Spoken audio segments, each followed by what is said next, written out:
Since 2013, the School of Nursing and Midwifery at Western Sydney University has implemented a blended learning strategy that has transformed our teaching and learning. This has enabled learners to access quality learning more conveniently. Replacing the traditional lecture format with online learning provides more opportunities for innovative, flexible, and responsive learning experience for our students. This has been the largest blended learning and iPad rollout by an Australian university, with 7 campuses and 45,000 students and staff served.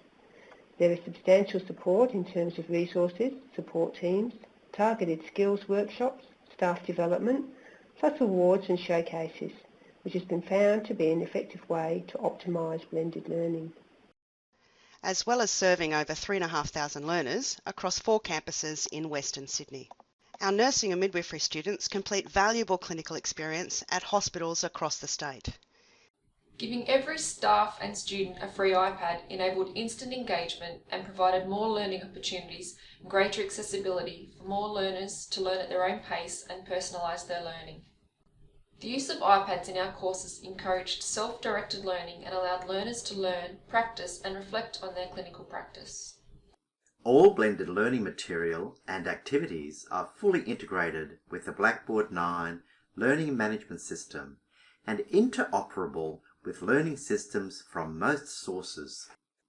Through seamlessly integrating a range of technology and learning designs, we have created better learning activities and assessments.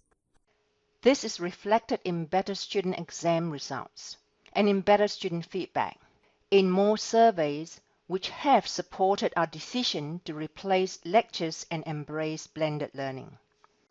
Another way we have optimized blended learning has been the implementation and the use of development guidelines, which support staff in the use of blended learning tools.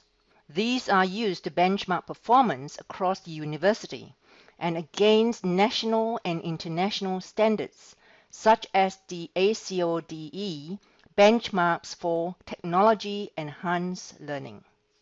Part of the school's blended learning plan was to create transparent systems that encouraged openness and collaboration between teaching staff when designing learning and assessments.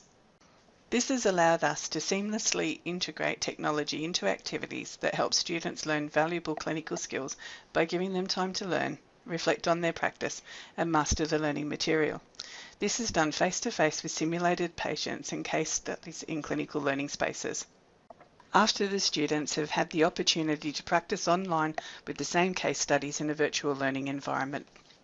Building staff capabilities and organisational learning has been one of the keys to our success. Blended learning forums and showcases are held across all campuses, and staff are regularly brought together to share best practice. There are dynamic teams and communities of practice throughout the school, in units and research teams, as well as across the university in academic and professional teams for educational technology, blended learning and iPads. Through optimizing blended learning, we have transformed teaching and learning. We have built staff capabilities and made learning more affordable, accessible, and easier for our students to engage with learning. These are some of the ways we have created a more accessible, open, and collaborative environment for staff to enable collaboration and create a superior and engaged learning experience for our students.